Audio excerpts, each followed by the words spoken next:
Mais uma quinta-feira aqui em estudo na sua palavra, um estudo maravilhoso, na qual nosso intuito é aprendermos para colocarmos em prática todos esses estudos que nós aprendemos, porque se ficarmos só conosco, não vai servir para nada. Então, esse estudo, meu Pai, será para a divulgação da sua palavra, atrás de pessoas que muitos precisam ouvir e aprender a sua palavra. Por outro lado, queremos lhe agradecer o irmão Enio por mais uma noite que ele se propôs a nos ensinar, tão longe, mas tão perto em espírito. Nós estamos aqui, todos nós, congregando nessa harmonia, em estudo nesse momento, que essa ferramenta maravilhosa nos dá a oportunidade, que é a internet, de estarmos juntos, congregando em comunhão, aprendendo cada vez mais e com humildade e tudo mais. Queremos lhe agradecer, meu Pai, por tudo que o Senhor tem feito por nós, porque, inclusive, pelas suas obras que o Senhor está nos apoiando em todos os sentidos, queremos agradecer por tudo, meu Pai. Nos dê uma aula excelente, nos proteja por tudo que pode acontecer daqui para frente. Enfim, meu Pai, nós estamos aqui lhe exaltando. Em nome do seu Filho amado Jesus, amém.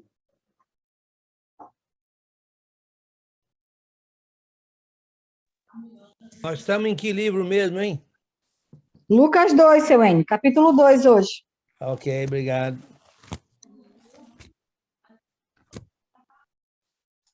Vamos lá. Estou abrindo aqui minha Bíblia, minha apostila.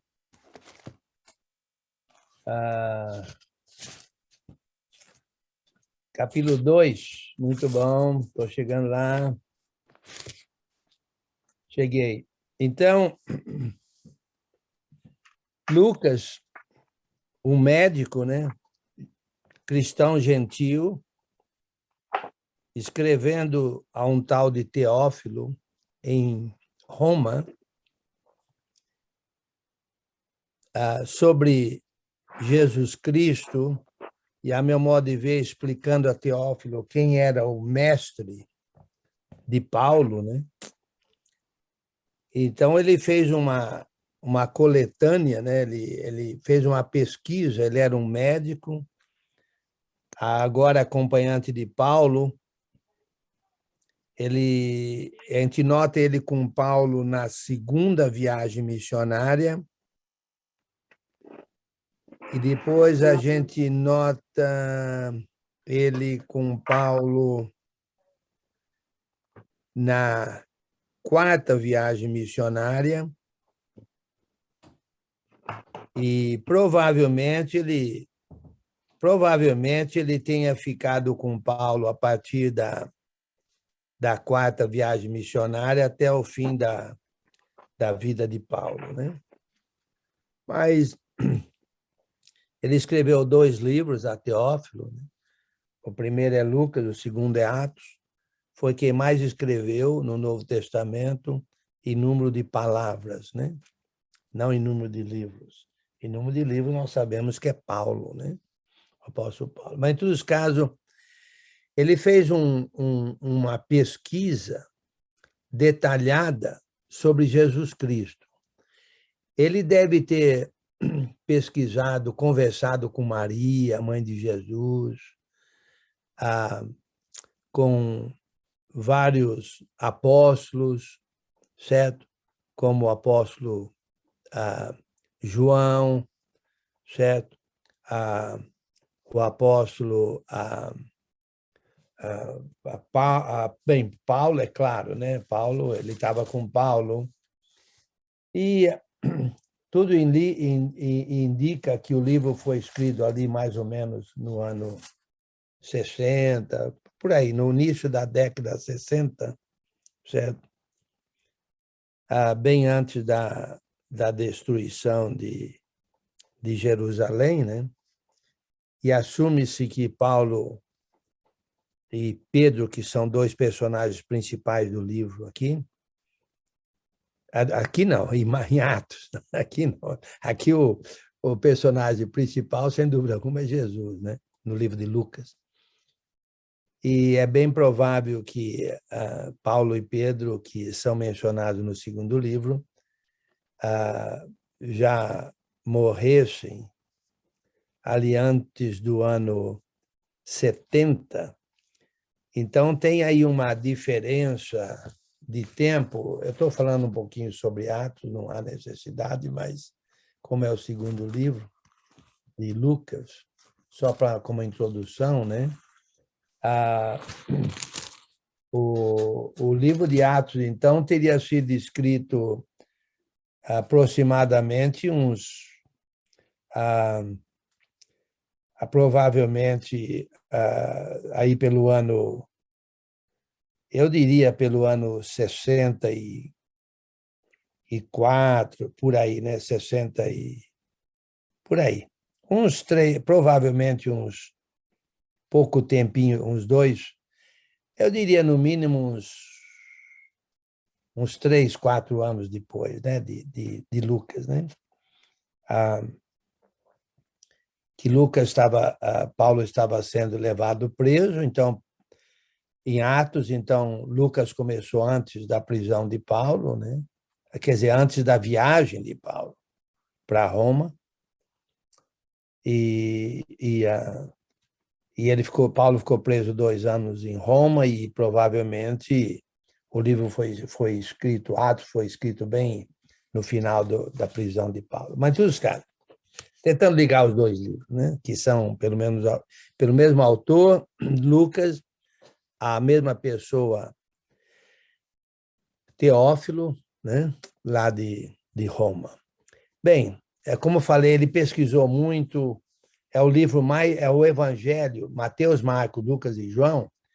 Lucas é o mais detalhado, certo, sobre Jesus, mais detalhado. Porque Lucas fez uma pesquisa, né, para mostrar para Teófilo quem era Jesus, e logo depois, com o livro de Atos, quem era Paulo, né, discípulo de Jesus, certo? Bem, no capítulo 1, a gente viu aí, né, sobre predições a respeito de João Batista, certo? Sobre Jesus, Maria e Isabel, Maria, mãe de Jesus, Isabel, mãe de João Batista, o cântico de Zacarias, pai de João Batista, né? No capítulo 2, a gente vê o nascimento de Jesus, né? Alguém lê para nós aí, eu vou ler do 1 ao 7, depois alguém lê para mim aí, para nós, do 8 ao 20, mas depois que eu explicar, do 1 ao 7. Naqueles dias foi publicado um decreto de César Augusto, convocando toda a população do império para recensear-se. O primeiro recenseamento foi feito quando Quirino era governador da Síria. Todos iam alistar-se, cada um à sua própria cidade. José também subiu da Galileia, da cidade de Nazaré, para a Judéia, a cidade de Davi, chamada Belém, certo? Por ser ele da casa e família de Davi, certo? Ele era da tribo da família de Davi, certo? Da tribo de Judá, né? Da família de Davi. Ele tinha que ser, né? Porque você lembra que a promessa que Jesus fez a Davi é que um dos descendentes dele sentaria no trono, certo? Para sempre. E esse descendente é Jesus, filho de José, que é da família de Davi, naturalmente da tribo de Judá, né? A fim de alistar-se com Maria, sua esposa, que estava grávida. Estando eles ali, aconteceu completarem-se-lhe os dias, E ela deu à luz o seu filho primogênito, enfaixou e o deitou numa manjedoura, porque não havia lugar para eles na hospedaria. Era uma época de muita gente lá, não tinha lugar, certo, para eles se hospedar. Mas tudo isso aí, certo? Aqui diz o seguinte, manjedoura, diz assim, olha, local de alimentação para animais, nós sabemos o que é manjedoura, né? Essa é a fonte da ideia de que Cristo nasceu num estábulo, algo que não é declarado em lugar nenhum da Escritura.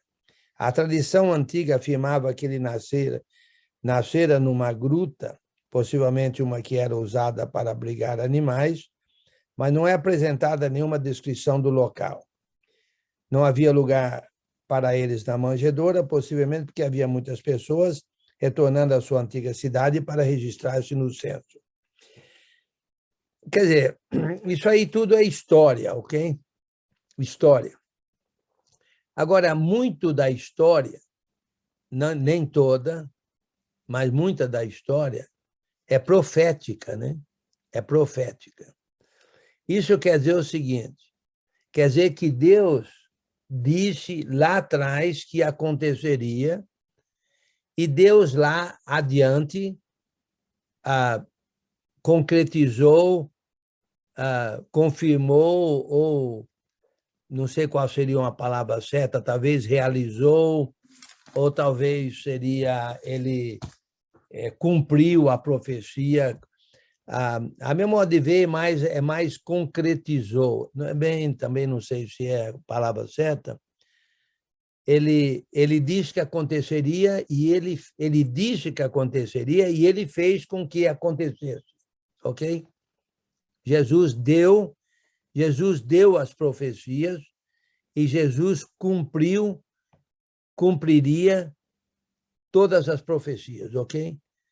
Então, como diz lá em Pedro, nenhuma profecia é de particular elucidação. Isso quer dizer, viu? Aí se concretizou. Não, isso não é da parte do homem, é da parte de Deus, porque quem deu a escritura, quem deu a profecia é Deus, e quem cumpre a profecia é Deus, ok? Então, eu não me preocupo muito com as profecias. Eu vi um pregador outro dia dizer que temos 456 profecias a respeito de Cristo. Na verdade, provavelmente alguém contou, né? Claro, mas pode ser que perdeu, não contou uma, esqueceu outra, ou não viu outra, e assim por diante. Mas isso aí não é o ponto. O ponto é que Deus deu profecias e Deus cumpre as profecias, certo? Mas aí foi o nascimento de Jesus em Belém. Mas de onde ele era? De Nazaré. Vocês sabem por que eles foram para Nazaré? Não? Vocês lembram por que a família de Jesus se mudou para Nazaré? Ou quando isso aconteceu? Também não está aqui, quer dizer que não é lá, aqui não é lá muito importante, que não está mencionado, né? Mas lembra quando a época em que eles foram para Galileia, não? Quando eles retornaram do Egito. Exatamente, quando eles retornaram. E por que eles foram? Porque estavam ameaçando a vida de Jesus, né? A perseguição lá do Herodes. Estavam receosos, né? Receosos. Muito bem. Alguém lê para nós aí do 8 ao 20, por favor. Deixa eu ler. Vou ler. Estou com vontade de ler. Lê aí, Vou ler. Azemar. Não, peraí, vamos pedir outro para ler. Peraí, vamos pedir outro para ler. Lê aí, Azemar. Lê aí, faz favor, por favor. Deixa eu lhe perguntar uma coisa aí. Como é que foi lá o coquetel? Foi bom? Comeu o tambaqui lá, não? O banquete? É. Foi bom, rapaz. Os 8 jovens graduaram e receberam homenagens ali, carta dos pais, coisa e tal, Bíblia dos presbíteros, alimento estava muito bom, Tambaqui, estava muito bom o tambaqui na chapa lá, meia banda, uma banda, não é meia banda, uma banda, né? Só faltava mesmo, viu? Vamos ler, ó. Vamos lá. Havia naquela mesma região pastores que viviam nos campos e guardavam seu rebanho durante as vigílias da noite. E um anjo do Senhor desceu aonde eles estavam, e a glória do Senhor brilhou ao redor deles, e ficaram tomados de grande temor. O anjo, porém, lhe disse: não temais, eis que vos trago boa nova de grande alegria, que o será para todo o povo. É que hoje vos nasceu na cidade de Davi o Salvador, que é Cristo, o Senhor. E isto vos servirá de sinal. Encontrareis uma criança envolta em faixas e deitada em manjedoura. E subitamente apareceu com um anjo uma multidão da milícia celestial, louvando Deus, dizendo: glória a Deus nas alturas, glória a Deus nas maiores alturas, e paz na terra entre os homens que ele quer bem. E, ausentando-se dele os anjos para o céu, diziam os pastores uns aos outros: vamos até Belém e vejamos os acontecimentos que o Senhor nos deu a conhecer. Foram apressadamente e acharam Maria e José e a criança deitada na manjedoura. E, vendo, divulgaram o que lhes tinha sido dito a respeito deste menino. Todos os que ouviram e admiraram das coisas referidas pelos pastores. Maria, porém, aguardava todas estas palavras, meditando-as no coração.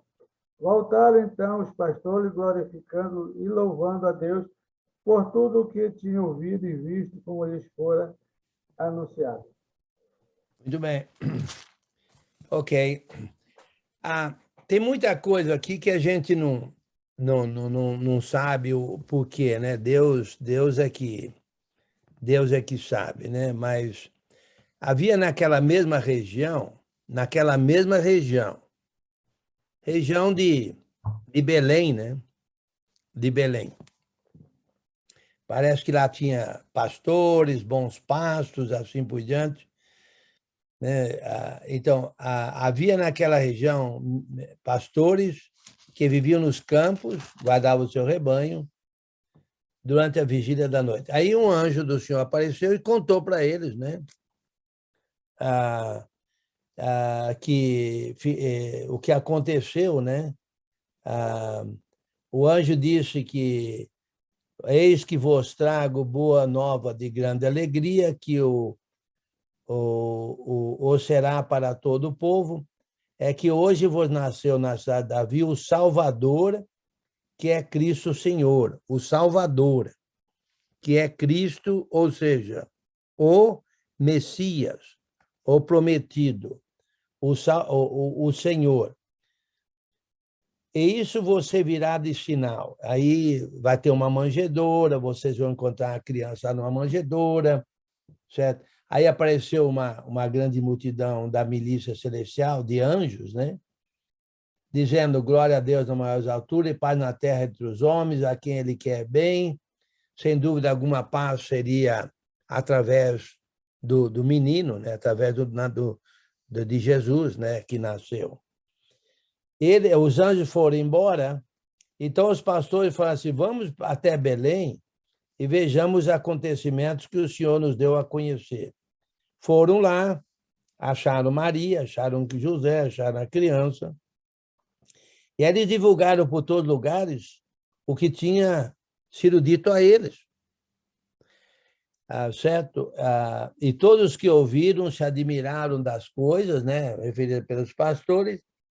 Maria, porém, guardava todas estas coisas, meditando-as no coração. Aí os pastores foram embora, louvando a Deus por tudo que tinham ouvido e visto e como lhes fora anunciado. É interessante, certo, que quer dizer, Maria guardava, quer dizer, Maria ia, como se fosse assim, ela ia acumulando conhecimento, né? Eu vejo da seguinte maneira: Quando Jesus se tornou, morreu na cruz e começou o ministério dele aos 30 anos de idade, a mãe de Jesus, Maria, já tinha toda uma informação do que o filho faria, porque ela guardava no coração tudo sobre Jesus, inclusive o anúncio do nascimento, né? O anúncio... Enio, Oi. tanto que ela provoca lá naquele primeiro milagre, né? Ele, do vinho lá, a água transformada em vinho, ela dá sim. Já, né? Sim, sim. É boa observação, Renato, boa observação mesmo. Ela já estava bem... olha só, a meu modo de ver, 30 anos de preparo. E ela, vamos dizer assim, registrando no coração e na cabeça tudo aquilo a respeito do menino. Então, quando Jesus partiu para o ministério e morreu na cruz, ela já, e ressuscitaria, ela já sabia tudo isso, né? Eu não vejo, eu gostaria de saber, certo? Quando Jesus ressuscitou,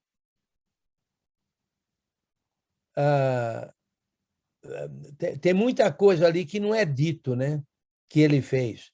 Será que ele não visitou a mãe dele?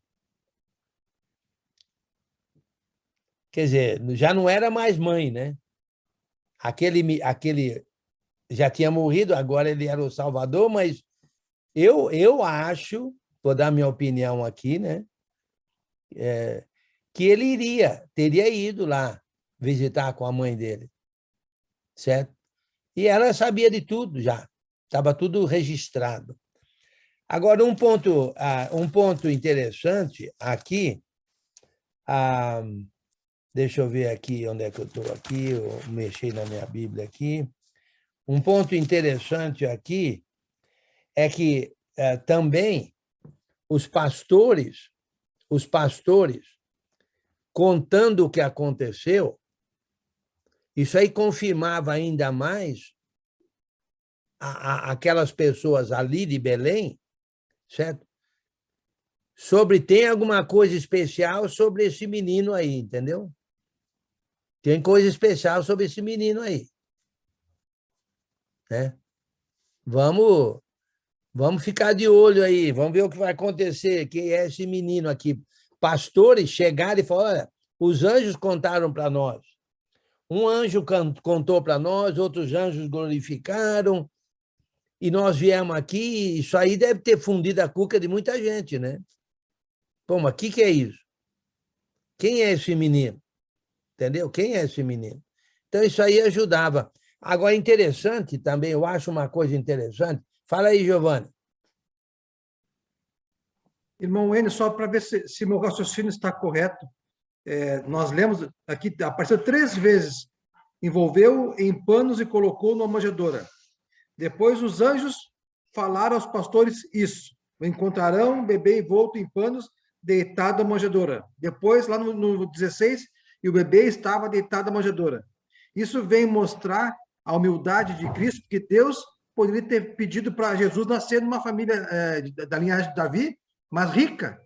Mas como está lá em Filipenses 2, 5 a 8, Jesus se esvaziou da condição de Deus, se humilhou, veio como servo, e para provar essa humildade também, não só espiritual, como também corporal, que ele veio numa família paupérrima. Pode ser uma linha... Bem, não é bem paupérrima, porque, na verdade, a situação aí, porque não tinha lugar nas hospedarias, né? Mas eu diria o seguinte, numa situação humilde, como você falou, humilde com certeza. Agora, boa observação sua, eu vou pegar um gancho. Para quem é que Lucas estava escrevendo? Teófilos gregos. O Teófilo. Então, Sim. se é que Teófilo fosse estar envolvido no julgamento de Paulo, olha só, o mestre de Paulo nasceu num estábulo. Ele deitou numa manjedoura. Que homem é esse aí que iria tomar o lugar de César ou ia promover uma revolução contra o Império Romano? Eu creio que isso aí, como você falou, deixou bem claro, mostrou a humildade. E eu creio que isso aí ajudaria muito no entendimento de que Jesus não veio causar nenhuma... Ou seja, ele seria rei, mas não seria rei no sentido de que eram ali os reis romanos ou os reis do mundo, entendeu? Eu creio que isso aí ajudaria muito eles entenderem que não é bem o que a acusação ali não estava muito bem fundamentada ou documentada, a acusação dos judeus, né? Se é que Teófilo ia estar envolvido no julgamento de Paulo, e, a meu modo de ver, ele estaria, mas independente disso, mostra o nascimento humilde de Jesus, né? Como você deixou bem claro. Muito bom. Versículo 21. Completados 8 dias para ser circuncidado o menino, deram-lhe o nome de Jesus, como lhe chamara o anjo, antes de ser concebido, né? Então, lá no versículo... deixa eu ver aqui... onde é que fala aqui Jesus? Deixa eu ver...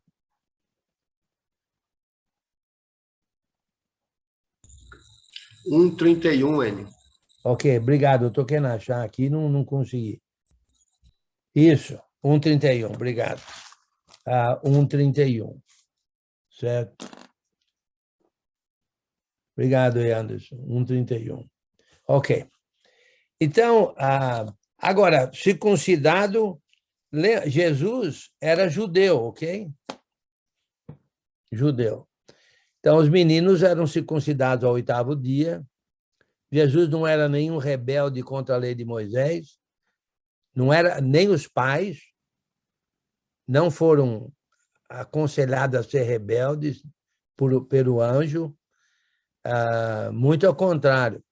O nome dele será Jesus, que quer dizer o quê? Emanuel, Deus conosco. Não é aqui, não. Salvador. Salvador. Salvador, perdão. Ok, tá certo, não tem problema, não. Deixa eu ver aqui onde é que fala que ele salvará.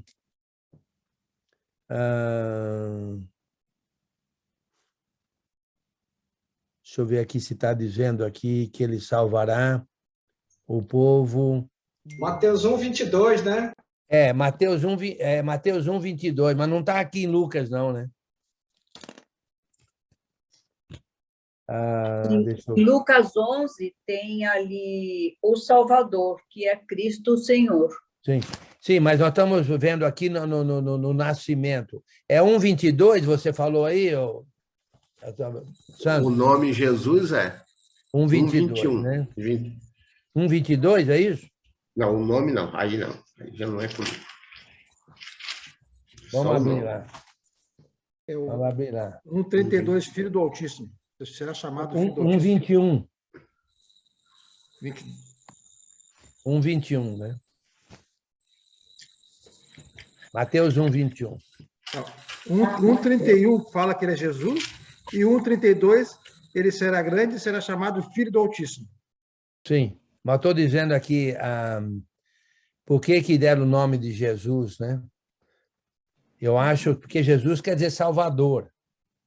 Mas não em Lucas, fala em outro, então, né? Não. Isso que eu digo, Mateus 1:21, ele dará à luz a um filho e lhe porás o nome de Jesus, porque ele será o Salvador e o seu povo, salvará o seu povo dos pecados dele. Sim, 1:21, obrigado. 1:21. Muito bem. Tudo isso, você vê, tudo isso profetizado, tudo isso concretizado, né? E assim por diante, né? E nós temos aqui toda uma noção de quem é Jesus, etc, etc. Versículo 22. Passados os dias da purificação deles, segundo a lei de Moisés, levaram-no a Jerusalém para o apresentarem ao Senhor. conforme o que está escrito na lei do Senhor, todo primogênito ao Senhor será consagrado para oferecer um sacrifício, segundo o que está escrito na referida lei, um par de rolas ou 2 pombinhos, né? Deixa eu ler aqui uma explicação, aqui um comentário, mas tudo isso aí é profecia que foi dada, lei cumprida, etc, etc, né? Para nós só é história mesmo, né? Purificação. Uma mulher que dera à luz um filho ficava cerimonialmente impura por 40 dias, 2 vezes esse tempo, se tivesse uma filha, 80 dias se tivesse uma filha. Né? Levítico 12, 2 a 5. Depois disso, a lei prescrevia a oferta de um cordeiro com 1 ano de idade, ou um pombinho, ou uma rola. Levítico 12, 6. Se os pais fossem pobres, poderiam oferecer 2 rolas ou 2 pombinhos, 12, 8, que foi o caso aqui de Jesus, né? A oferta de Maria indica que ela e José eram pobres, como já foi mencionado aí, né? Pobres, mas eu digo que eles estavam na manjedoura. Eu disse lá na passagem aqui de Lucas que não tinha lugar para onde se hospedar, né? Mas eles se fossem ricos, eles teriam já feito a reserva antes. Ainda mais usando o celular, né? Tá certo. Muito bom. Tá certo. Boa observação aí. Mas tudo isso, como eu falei, tudo isso é, na verdade, história, lei, cumprimento da lei. Uma coisa é certa, José e Maria eram fiéis judeus, né? Certo? Eram fiéis judeus. Como eu digo, né? Deus tem planos para os fiéis, né? Aliás, o plano já é pré-estabelecido, vamos dizer assim, né? Deus na omnisciência dele, na presciência dele, certo? Alguém lê do 25 ao 35 para nós aí, por favor.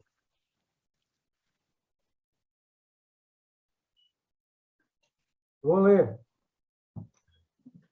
Havia em Jerusalém um homem chamado Simeão, homem esse justo e piedoso, que esperava a consolação de Israel, e o Espírito Santo está sobre ele.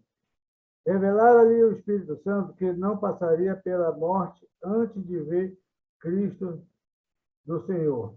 Movido pelo Espírito, foi ao templo, e quando os pais trouxeram o menino, Jesus, para fazerem com ele o que a lei ordenava.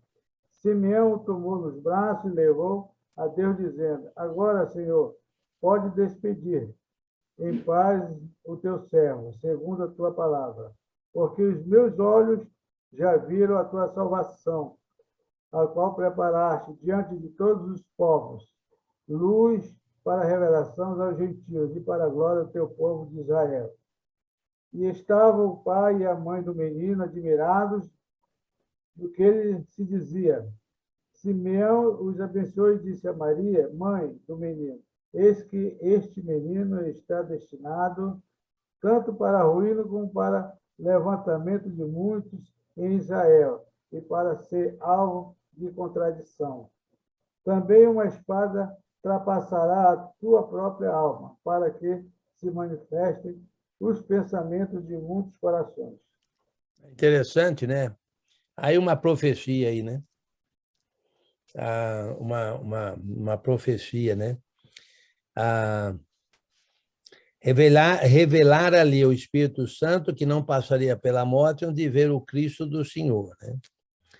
E movido pelo Espírito Santo, ele fez essa descrição aí, né? Essa profecia, etc. Na verdade, tem uma profecia aí, né? No final desse cântico de Simeão, né? Onde diz assim: eis que esse menino está destinado tanto para a ruína como para o levantamento de muitos em Israel e para ser alvo de contradição. Para mim, isso é uma profecia, né? Também uma espada traspassará a tua própria alma para que se manifestem os pensamentos de muitos corações. Ou seja, Jesus seria o divisor de águas, né? Divisor de águas. Na verdade, não é bem divisor de águas, divisor de almas, né? Divisor de almas. Certo? Foi profetizado aí que ele seria. Isso quer dizer que tem aqueles que aceitariam, tem aqueles que rejeitariam, né? A Jesus, ok? Divisor de almas. Divisor de almas. Né? Vocês de Manaus sabem o que é divisor de águas. Aqui é divisor de almas. Né? Eugênio? Sim. Aqui no meu, né, no final está dizendo bem assim: quanto a você, Maria, uma espada atravessará a sua alma. Tanto que eu até ia te perguntar sobre o que significa. Olha, eu estava pensando nisso aí. Será que era a Maria ou a Jesus? E parece que a gramática aí é que realmente se refere a Jesus, a Maria, né? A Maria. Isso quer dizer o grande sofrimento que ela teria. Porque imagine só o sofrimento. Imagine você como mãe, não você, Mariana, né? Primeiro tem que arrumar um namorado, né? Um noivo, casar, coisa e tal, né? Que eu acho que você está escondendo leite aí, mas não tem problema, não. Mas, em todos os casos, dentre nós, os que são mães, sabe que grande sofrimento seria ter um filho maltratado, zombado, cuspido, injuriado e finalmente morto na cruz, como foi Jesus, filho de Maria. Certo? Então, a meu modo de ver, se refere mesmo ao sofrimento, ao grande sofrimento de Jesus, né? Tem uma passagem aqui, deixa eu ver se adiciona alguma coisa aqui ou não. Deixa eu ver aqui.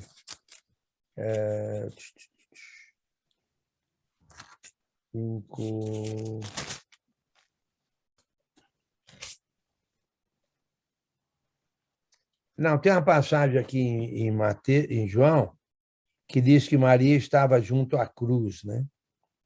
Junto à cruz. A mãe de Jesus estava junto à cruz. Mas será que ela viu também todo aquele sofrimento que ele passou antes de ser crucificado, né? Eu creio que se refere a Maria mesmo, né? Isso aí. Entendeu, Mariana? Obrigado. Muito bem. Então, todas essas... E Maria, note bem, Maria guardando tudo isso. Maria, qual é a palavra certa? Não é guardando, mas tem uma palavra aí que estou querendo achar em português. Maria na cruz, irmão, é João 19, versículo 25. Sim. Não, mas estou dizendo, Maria guardando tudo isso na cabeça, quase registrando, né? Eu acho que a palavra... Suportando, né? Eu acho que registrando... Não. Tudo isso ela registrando na cabeça. Que aconteceria. Entendeu? Guardando isso, registrando que tudo isso aconteceria. Ok? Como de fato aconteceu. É claro, Maria era fiel, uma judia fiel, e ela sabe que tudo isso aconteceria. Nós precisamos de ter a mesma fé que Maria teve, vamos dizer assim, no sentido que todo o ensino de Jesus, a meu modo de ver, ele é profético no sentido que se a gente crer e obedecer, vai ter um resultado que será concretizado pelo próprio Deus, né? Naquele ensino. Falei, Azemar. levando em consideração que mãe é mãe, não é? Que em qualquer circunstância a mãe sofre pelo filho, seja lá qual for o tipo de filho, né? Que seja ruim ou bom, Deus, ela vai sofrer. Mas o que chama a atenção aí, irmão, é o seguinte: parece-me que logo antes do início do ministério de Jesus Cristo, dá a entender que ela já completa todo o ciclo de formação que Jesus iria passar, né? Então, o que pode ter acontecido também é que Maria estava sendo protegida, não é, de todo esse sofrimento por ela ser mãe de Jesus aqui, não é? E pelo próprio Espírito, né? O Espírito Santo protegia ela, assim, num impacto maior, né? E, enfim, uma proteção poderia ser o mesmo Espírito que anunciou que ela iria ter o filho, né? Então, eu acho que teria uma proteção, né? até mesmo precavendo ela, né? Para não pegar de surpresa, entre aspas. Exatamente. Né? Muito bem. Alguém lê para nós? Não, eu leio aqui, aqui é pequeno, um pouco eu leio. Irmão, o que o senhor perguntou da Maria, que ela guardava no coração, Lucas 2, versículo 51, nós vamos chegar lá, 52, 5152. Mas já tinha falado antes também. É o que o senhor falou ali. Então, não, peraí, 252? 251 e 52, Então, foi com eles para Nazaré e era desobediente, foi com os pais. Não, Sua mãe, 2, porém, guardava todas essas coisas em seu coração. Não, no 2, não. No 252, Lucas. No meu 252 não fala isso, não. Lucas? 251, 252. Lucas. Quando ele está no templo lá, esse prédio dos pais, né? Os pais perdem o filho, Jesus. O meu capítulo 2, versículo 51 e 52. Sim. E desceu com eles para Nazaré e era-lhe submisso. Sua mãe, porém, guardava todas essas coisas no coração, mas já tinha dito isso antes também. Sim. É que não se levava passagem, né? Sim, qual que é? Já tinha falado isso antes? Aonde está? 2,19. No 19. 2,19? Também, 2,19. Perfeito. Então, 2,19 e 2,52, né? Ok. Ela ia guardando tudo. Tudo bem. 2,52, 2,19. Irmão, antes de seguir, eu só queria sugar um pouco do teu conhecimento numa dúvida minha. Nós vimos aqui que o Espírito Santo falou para aquele senhor lá. Simeão? Isto. Até a vinda do Espírito Santo no dia de Pentecostes, o Espírito Santo nunca fez morada nos homens, nem no Velho Testamento, nem no Novo, até o dia de Pentecostes. Vê se está certo o raciocínio. A partir de Pentecostes, sim, que o Espírito Santo vai fazer morada. O único que ele fez morada, foi em Jesus, quando Jesus se batizou. Somente Jesus, correto? Bem, eu diria que sim, né? Você sabe que o Espírito de Deus habitava em Saul, depois foi embora, coisa e tal, certo? Mas eu acho que eu estou entendendo o que você está dizendo aí. A partir de Pentecostes, certo? Porque essas profecias eram pelo Espírito Santo, mas não morada do Espírito Santo, né? É isso que você quer dizer, né? Isto. Sim, eu concordo. A atuação do Espírito Santo na vida do homem, ela muda a partir do dia de Pentecostes, quando ela faz morada. Até então, ele vinha, saía, anunciava, falava. O único que fez morada antes de Pentecostes foi em Jesus Cristo. Sim, está certo. Concordo, sim. Concordo. Acho que um ponto importante também para a gente observar, né, Giovanni, que a partir de Pentecostes é em toda a carne, né, como fala lá em Joel. Isso. Agora, um ponto importante, assim, antes do Pentecoste era esporádico, né, como a gente viu lá no 1:67, que Zacarias, quando ele vai falar o cântico, ele está cheio do Espírito Santo, João Batista também cheio do Espírito Santo. Então, assim, era sazonal, né? Deus escolhia os homens e aí colocava o Espírito para justamente atuar em favor da obra dele, né? Sim. Eu creio que o que nós estamos falando aí, eu acho que é de filiação divina, né? Filiação divina, ou seja, Jesus era filho de Deus, então o Espírito de Deus habitava nele, né? Como já foi mencionado. E a partir de Atos 2, nós passamos, ou os convertidos em Jesus, passam a ter uma filiação divina. Então, pelo Espírito Santo, eles se tornam filhos de Deus. Então, é uma habitação, vamos dizer assim, constante, né? Filiação divina, né? Filiação. Aí eles são filhos. E o filho é filho, né? A menos que deixa de ser filho, mas é filho, enquanto é filho, né? Então, Deus habita na pessoa. 36. Havia uma profetisa chamada Ana, filha de Fanuel, da tribo de Asser, avançada em dias, que vivera com seu marido 7 anos desde que se casara. E que era viúva de 84 anos, ou seja, dá a entender aqui que o marido morreu depois de 7 anos de casamento, pelo que eu entendo aqui. E que era viúva de 84 anos. Bem, quantos anos... Vixe, espera aí. Se vivera com seu marido 7 anos... 7. E era viúva de 84, quantos anos ela tinha de casada? Ou quer dizer, de casada e de viuvez? 91. 7. Eu diria 91, né? É. E assumindo que ela casou com 19, quantos anos ela tinha? 110? Por isso que diz que ela era avançada em dias, bem avançada, né? Mas não dá para deduzir a idade, irmão. Eu vou ler aqui para ele ver aqui, ó. Era uma mulher muito idosa. Tinha vivido com seu marido 7 anos depois de casar. Não fala quando ela se casou. Não, mas... E então permanecera viúva até a idade de 84 anos. Ela era viúva de 84 anos. Viúva. Então a idade dela era 84 anos. Sim. 7 de viuvez. 7 de viuvez? Não dá para dizer, irmão. 7 anos de viuvez. Não. Eu vou ler com calma aqui para interpretar aqui, ó. Era não, tá tranquilo, Giovanni, não é isso não, Giovanni. Falta saber quando ela se casou. Não tem como saber.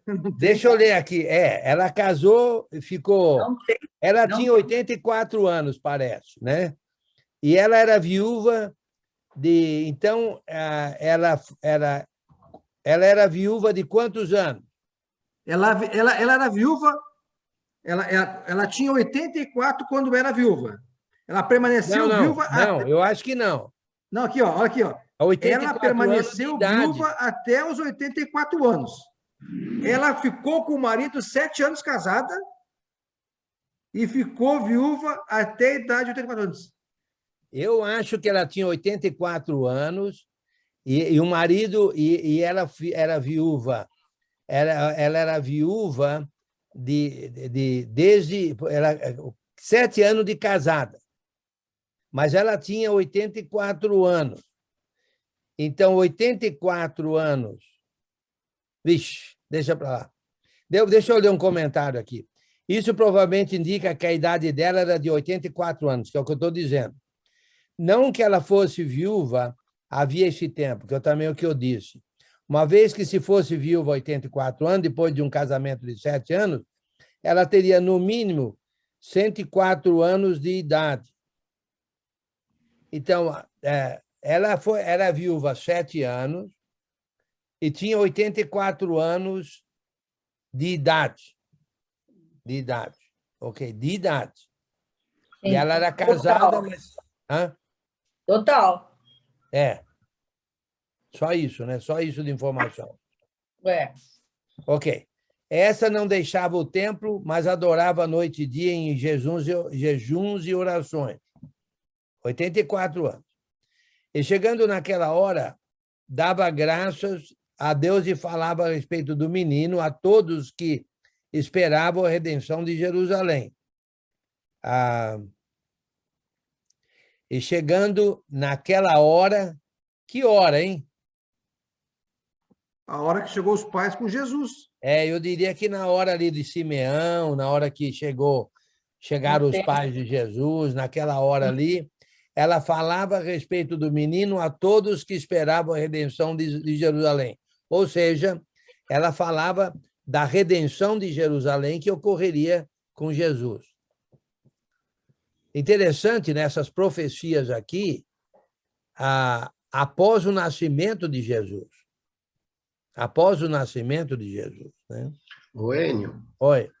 No comentário, o Champion diz que ela chegou, Ana chegou, naquela hora, diz que ela chegou no momento que a criança estava sendo apresentada. Sim, eu também acho. Obrigado. Também acho. Muito bem. E ela falava Então, interessante, olha quantas coisas ali, quantas profecias, quantas coisas acontecendo após o nascimento de Jesus. E mesmo assim, os fariseus, os judeus, não acreditavam em Jesus, embora todas as profecias do Velho Testamento a respeito de Jesus. Quer dizer, ainda estamos no Velho Testamento. Bem, isso aí não vamos confundir a cabeça, não, porque, na verdade, o Novo Testamento é em Jesus Cristo. E ainda ele não estabeleceu a nova aliança, o novo acordo ainda, porque ele ainda era judeu. Então, profecias aqui após o nascimento dele. Após o nascimento dele. Interessante, né? E os judeus, até hoje, de uma maneira bem generalizada, rejeitam a Jesus, né? Vamos lá. Versículo 39. Cumprida todas as ordenanças segundo a lei. E olha, os judeus sabiam que Ana era profetisa, os judeus sabiam de Simeão, entendeu? Não era algo que eles não sabiam. Eles sabiam, né? Interessante isso. Aí eles, né?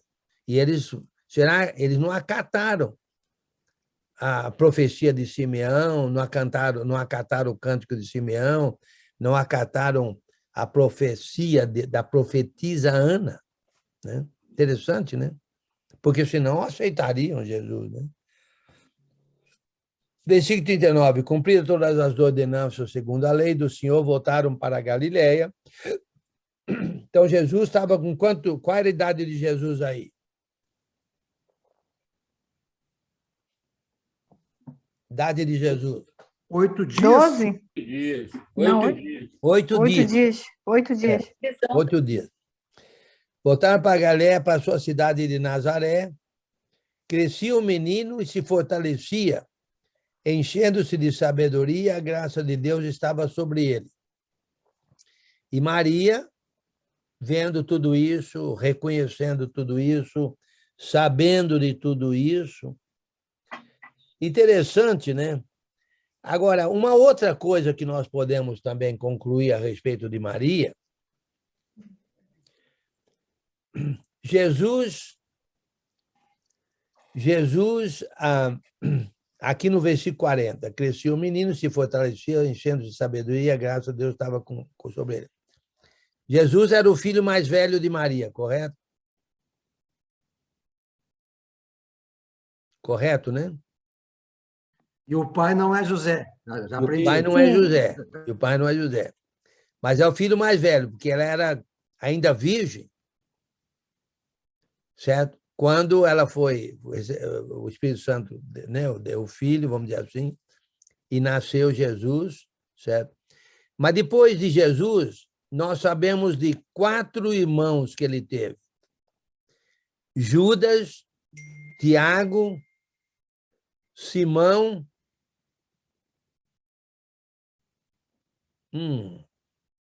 Judas, Tiago, Simão. Vamos ver qual que é o outro lá. Aqui é Mateus.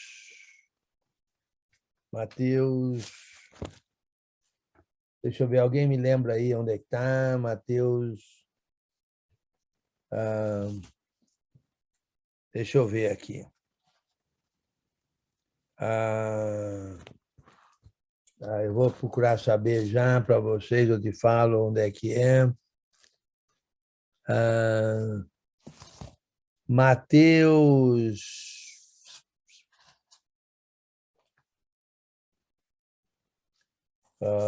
Mateus. É o Simão, né? Simão, então. Simão é um deles. Tiago, José, Judas e Simão, né? José. José, Simão, Tiago e Judas. Mateus 13, 5, 5. Também. Não, a passagem. É 13, 5, sim. É 13, 5, 5? É. Ok. Muito bem. E ele tinha, no mínimo, 2 irmãs. No mínimo. Porque a palavra irmãs implica mais de uma. Né? No mínimo 2. Então, eram 6. Então, com Jesus dá quanto? 7. 7. Número Agora perfeito. você... 7. Número perfeito. 4, 2, 6 e 1, 7. Ok.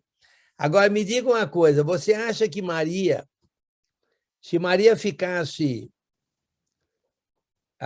qual seria a palavra? Elogiando Jesus ou falando de tudo que ela sabia de Jesus, o que você acha que os outros irmãos fariam, né?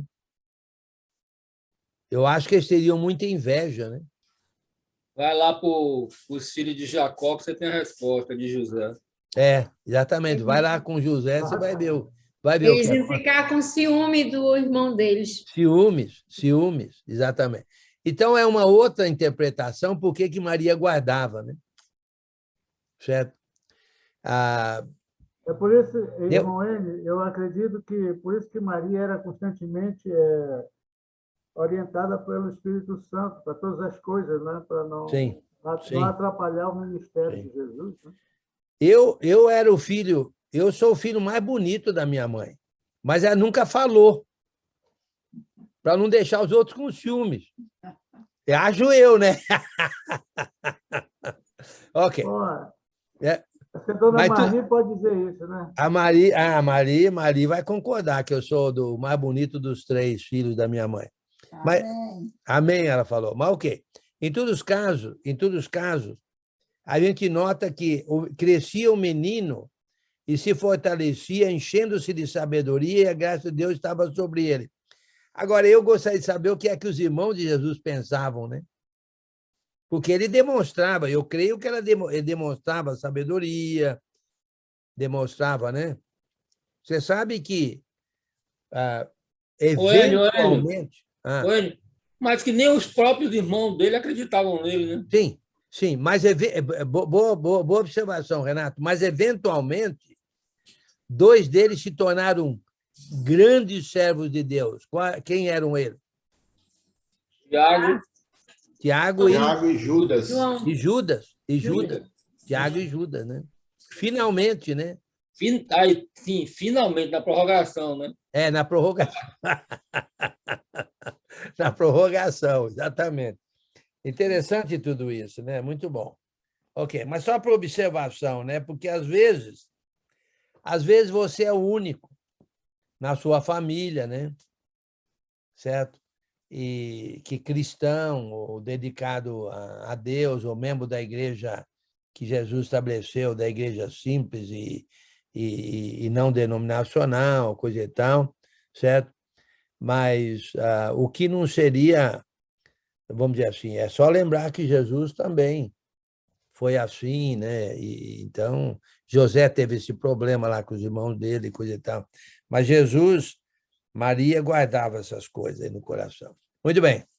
Alguém lê para nós aí, do 41 ao 52, por favor.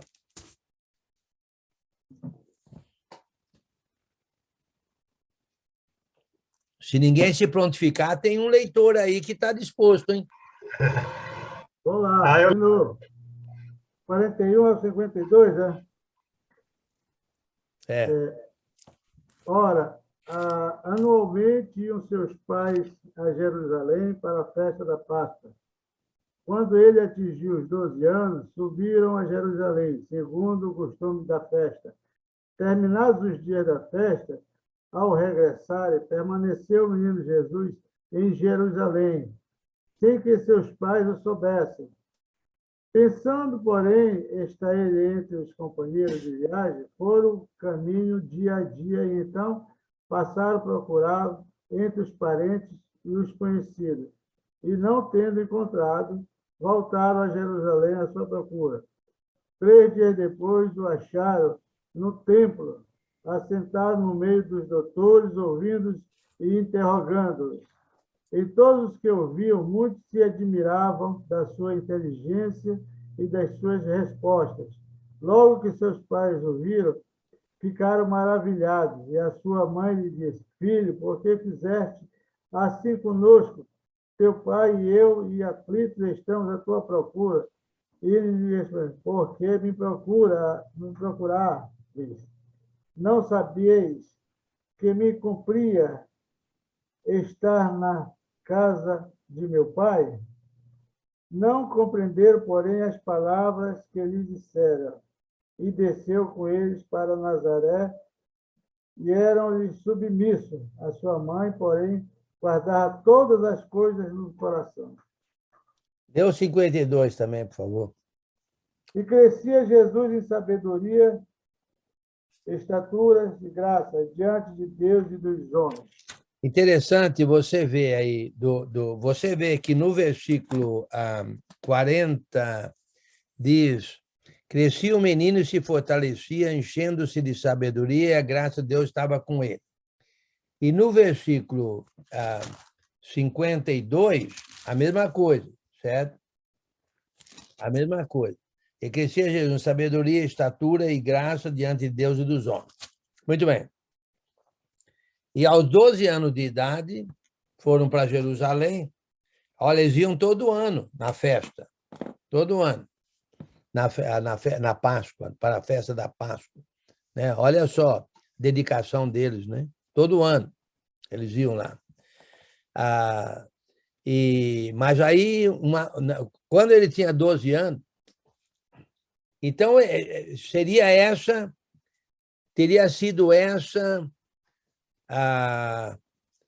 eu diria, a 12ª viagem, ou não?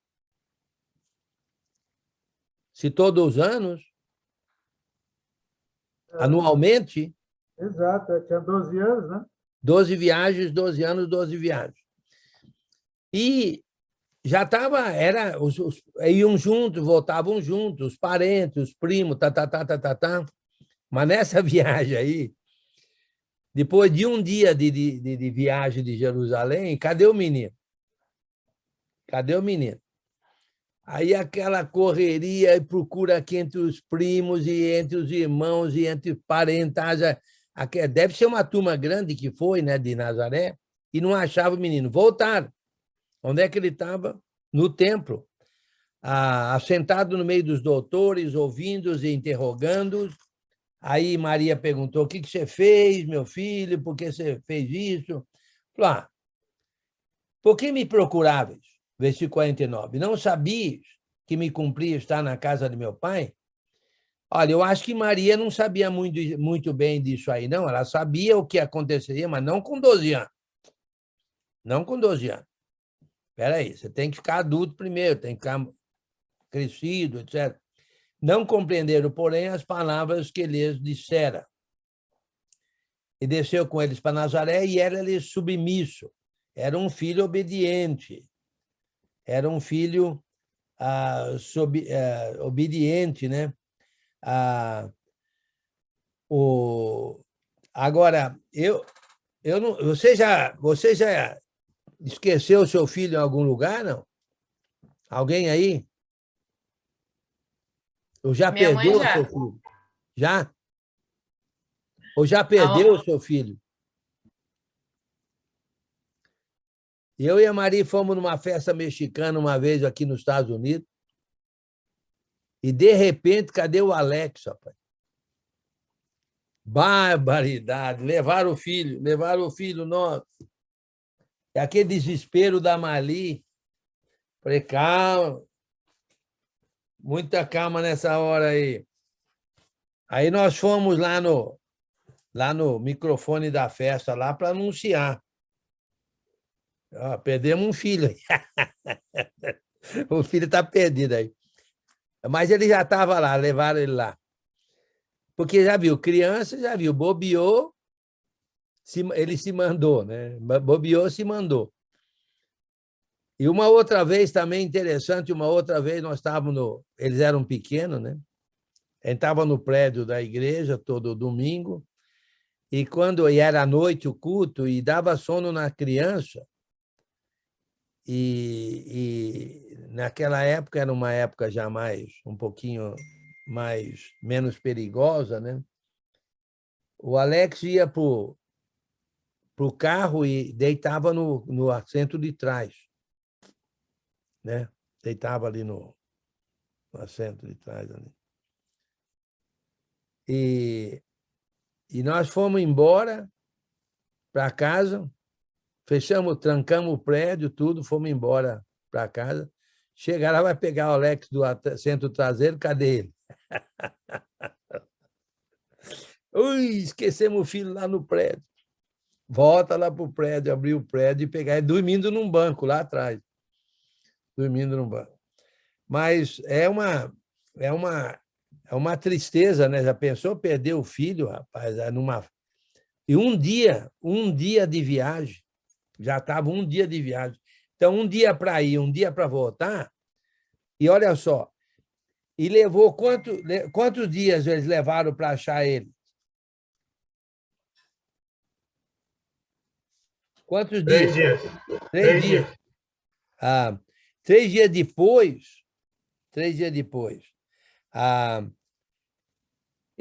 provavelmente 3 dias depois que eles voltaram, né? Então, provavelmente, um dia eles notaram, chegaram para Jerusalém, no outro dia procuraram, não acharam, e acharam no outro dia.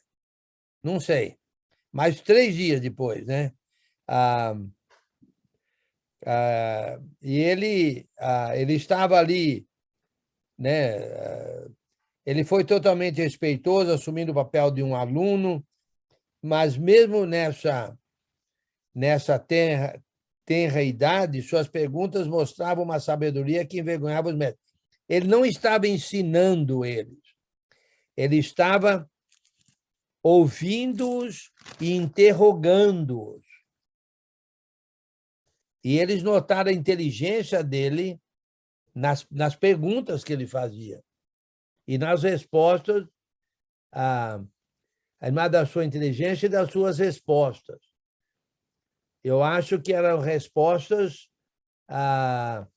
de Jesus, né? Que ele também dava alguma resposta e assim por diante, né? Então, a conversa, vamos dizer assim, na conversa toda ali, eles se admiraram da inteligência do menino, né? Irmão Enio, eu tenho uma curiosidade nesse contexto aí. Aos 12 anos, ele estava fazendo as perguntas inteligentes lá para os doutores, e os doutores se admiravam da resposta. Enfim, eles estavam conversando, estavam arrazoando lá, conversando lá, entre eles lá, né? Uhum. Ele estava com 12 anos. Nesses 12 anos, Jesus Cristo, essas informações que ele sabia, era do aprendizado dele, com uma pessoa normal, que ele tinha facilidade de aprender, ou ele tinha um recebimento extra, vamos dizer, do Espírito Santo, que formava ele? Porque 12 anos, parece-me que ele era uma pessoa, um menino diferenciado, né? Sabia tudo lá, então alguma informação especial ia para ele, né? Ou era a capacidade dele mesmo? Olha, eu diria o seguinte, que ele estava... Eu entendo o seguinte, que Jesus era por Deus o Messias, certo? O Messias, o profetizado. E, a meu modo de ver, ele começou a obra dele quando ele tinha 30 anos, certo? Durante 30 anos, a meu modo de ver, Deus foi preparando ele, entendeu? Inclusive aqui, eu creio que as respostas, as perguntas que ele fazia ali, as respostas até mesmo que das respostas ali que ele dava, certo? Até mesmo através de perguntas, vamos dizer assim, né? Porque pergunta também é uma maneira de responder alguma coisa, mas na conversa, eu creio que Jesus estava no caminho de preparo. Ele não quer dizer que ele era arrogante, nada disso. Como menino, basta dizer que no versículo 51, ele desceu com eles para Nazaré e era-lhes submisso. Então, eu entendo que ele aprendeu também com José, que era um judeu, né? Claro, um fiel seguidor da lei de Moisés. Eu creio que ele participava da sinagoga local, não com 12 anos, mas como adulto. A meu modo de ver, foi uma época de capacitação. Certo? Deus proporcionou a Jesus condições de preparo para a obra que ele faria quando ele teve 30 anos, a partir de 30 anos de idade. Então, eu sou da seguinte opinião, vou dar a minha opinião. Se a gente é fiel ao Senhor, certo? Eu entendo que Deus proporciona condições para a nossa capacitação nessa fidelidade. Entendeu? Por exemplo, olha só, a pandemia. A pandemia é uma tragédia. A Mali acabou de ver agora na televisão que morreram quanto? 1 milhão? Americanos, né? A Mali acabou de ver aqui na televisão, agora que eu digo, há 1 hora atrás, 1h30 atrás, na verdade, 1h30 atrás, antes de começar o estudo nosso, ela viu que morreram 1 milhão de americanos devido ao Covid, a pandemia. 1 milhão. Certo? Uma tragédia. Fora os que não morreram e ficaram com sequelas e assim por diante, né? Mas os caras. Agora, por outro lado, nessa pandemia, apareceu como, eu acho que foi... Quem fez a oração inicial? Foi a você, Zemar? Foi. Então, você falou, parece que você usou as palavras, esse instrumento maravilhoso, uma coisa assim, não é? Isso. Foi exatamente isso que eu falei. Tendo a ver com a internet Sim. E essas aulas.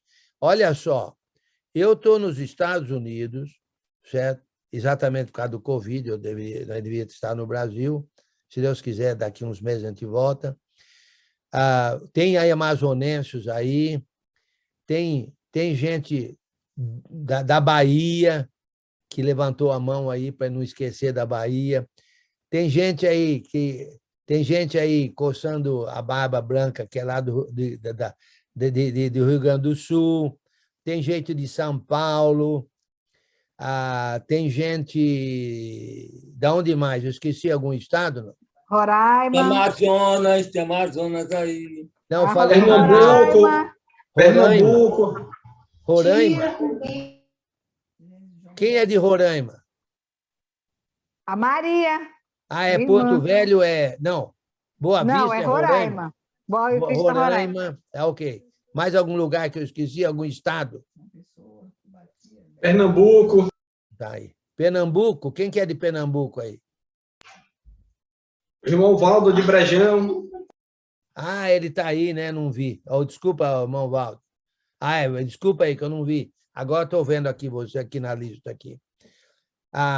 E olha só, não é uma oportunidade para o fiel se capacitar mais no conhecimento? Não necessariamente nesse estudo comigo, mas através da internet, do Zoom, da online. Não é uma oportunidade da gente ensinar e estudar e aprender?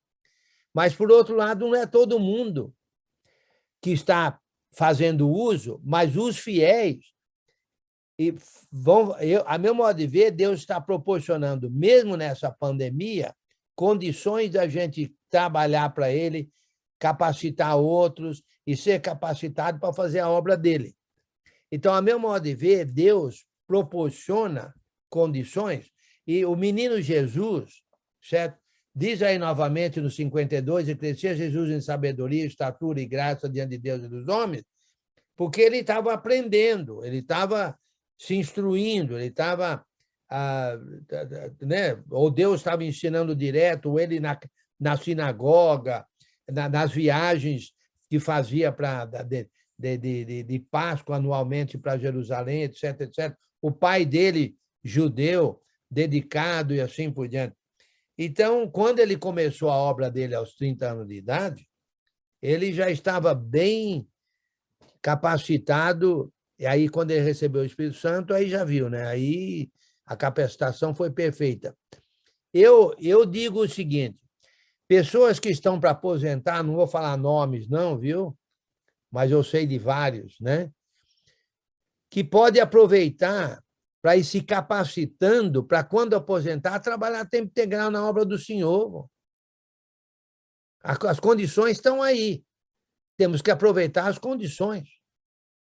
Entendeu? Para a gente se capacitar mais e mais, para quando a gente se aposentar, não for pego de surpresa. Eu gostaria tanto de poder trabalhar, mas não sei. Aí vai se capacitar, vai levar 4, 5 anos ou 3 anos. Quando vem se capacitando, 4, 5, 10 anos antes de aposentar, ou até mais, quando se aposenta, está com a faca e o queijo na mão, capacitado para fazer a obra do Senhor. Não é 30 anos de idade, não.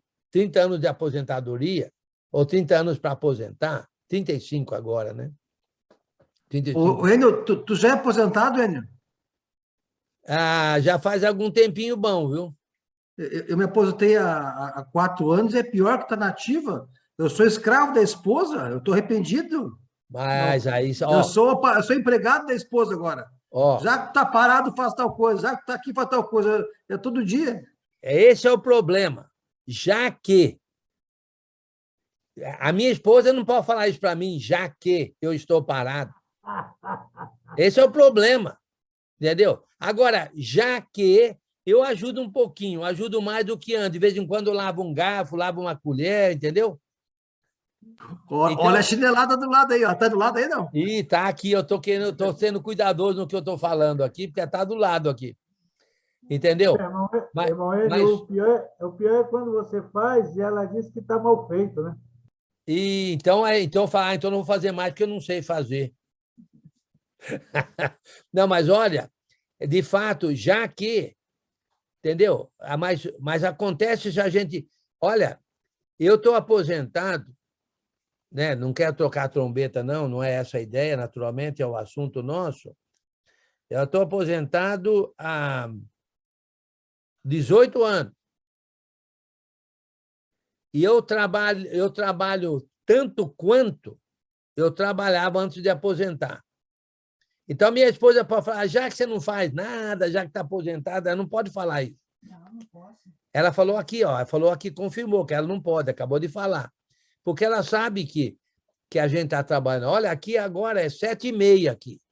Foi esse Zoom aí, esse Zoom que te salvou, não foi? Mas é mesmo, esse Zoom me salvou, rapaz. Me salvou da cozinha, de limpar o chão, etc. Me salvou. Sabidinho, Renato. O Renato sabidinho. Olha, aqui coitada, é 7h30. A Mariana nem vai querer casar ainda. A coitada da Mariana nem vai querer casar mais. Salvou foi todo mundo. Deixa aparecer o Príncipe Encantado, aí você vai ver só. Aqui são 7h30, não jantei ainda. Mas também 7h30 também posso jantar mais tarde. Mas eu digo, a gente continua trabalhando, mas eu me preparei muito tempo antes de me aposentar, para quando eu aposentar, continuar trabalhando. Agora, quem não se prepara... A meu modo de ver, Jesus veio se preparando, ou Deus vinha preparando Jesus de uma maneira ou outra, que quando chegou a época de 30 anos que ele começou a obra dele, ele estava perfeitamente equipado para fazer a obra. É isso que eu queria comentar, irmão. Nós vimos já em Mateus contigo, e agora vamos ver em Lucas. Ele começa a obra, como tu falaste, com 30 anos, está lá em 3:23, depois que recebe o Espírito Santo. Sim. E qual a primeira coisa que acontece, que nós já vimos, Mateus, por isso eu posso falar e não estou adiantando. A primeira coisa que acontece depois de batizado é tentado. A mesma coisa que nós. Depois de batizado, nós somos tentados. Depois o diabo se afasta até uma ocasião oportuna. E assim é a nossa vida como Cristo. Sim. Com o Espírito Santo. Sim.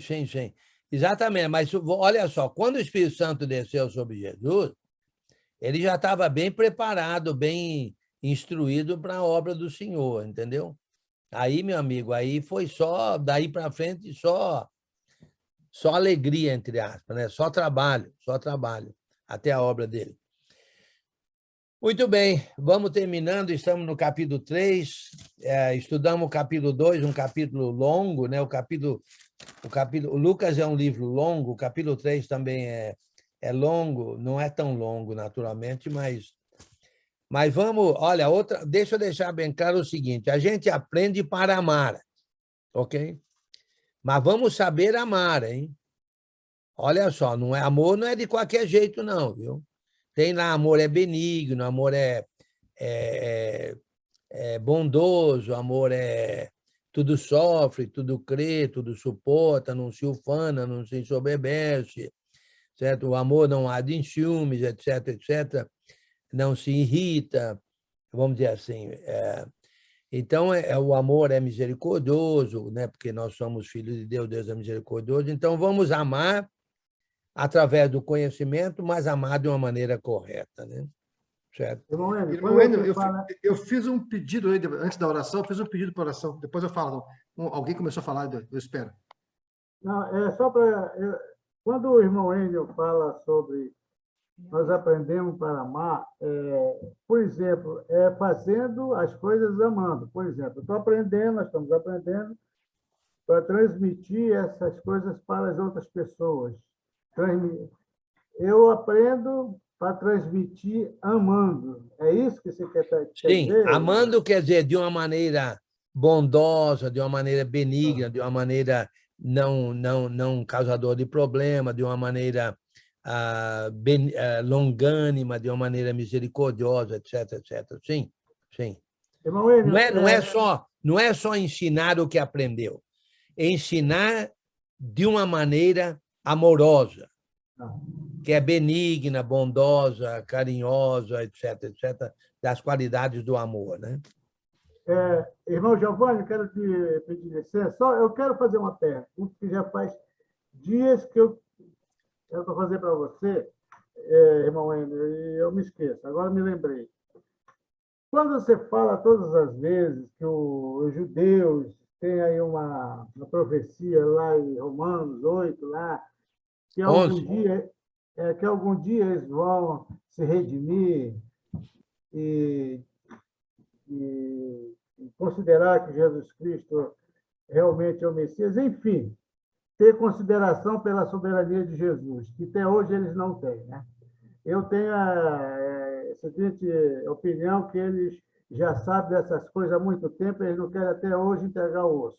Essa que é a minha opinião. Então, quando você fala dessa profecia, ele já era bastante tempo para eles se arrependerem, né, e considerarem. Será que essa profecia não está ligada à vinda de Jesus, que todos os joelhos se dobrarão? Aí sim os judeus vão reconhecer que Jesus Cristo é o Messias?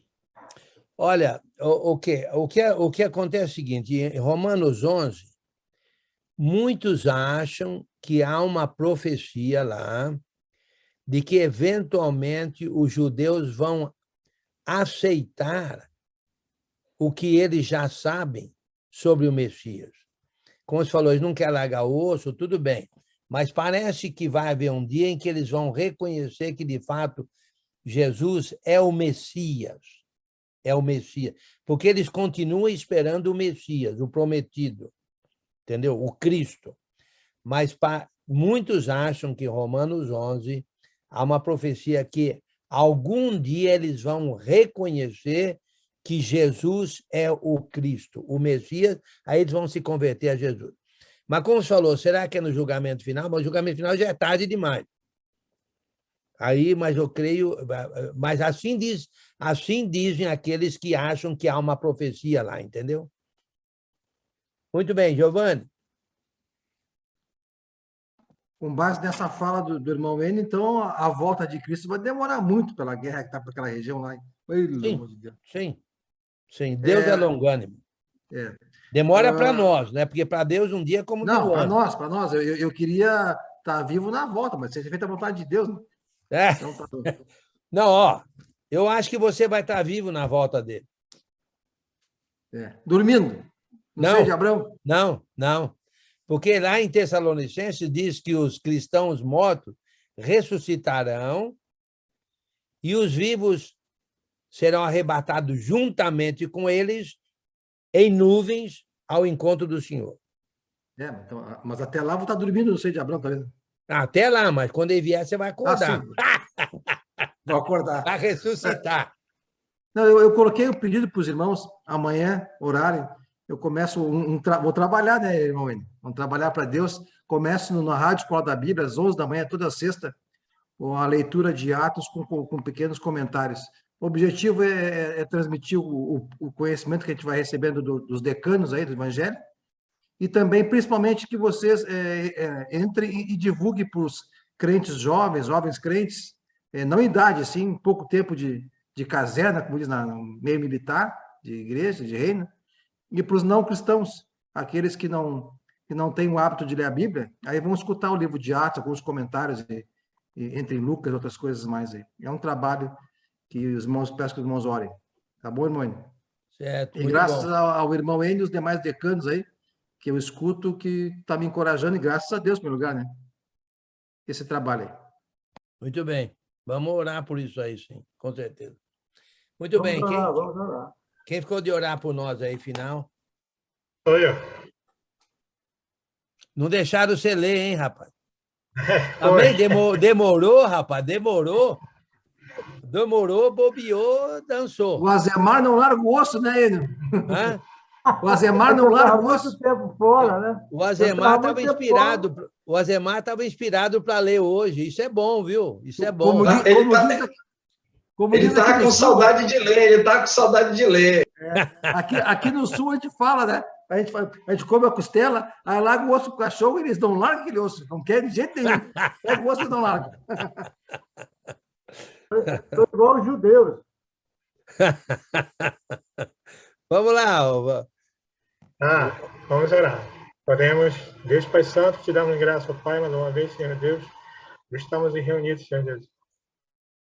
Com todos os irmãos aqui, aprendendo cada vez mais de Ti sobre o livro de Lucas, e tem nos edificado, Senhor Deus, tem nos fortalecido, e assim, Senhor, Tu possa abençoando quem nos instruiu, principalmente o professor Enio, e a todos que estiveram na escuta, Senhor Deus, possa estar abençoando, Senhor Deus, a cada um que participou, de cada estado, Senhor Deus, abençoe suas vidas, abençoe saúde, seus familiares, Senhor Deus, abençoe, Pai, nossos amigos, nosso vizinho, a nossa saúde também, Senhor Deus, a Tua igreja, Senhor Deus, que possa abençoando. Dê-nos uma noite abençoada, Senhor Deus, com a Tua proteção, com a Tua bênção, com a Tua segurança, Senhor Deus, com a Tua paz, com a Tua alegria, Senhor Deus, e Teu amor, Pai.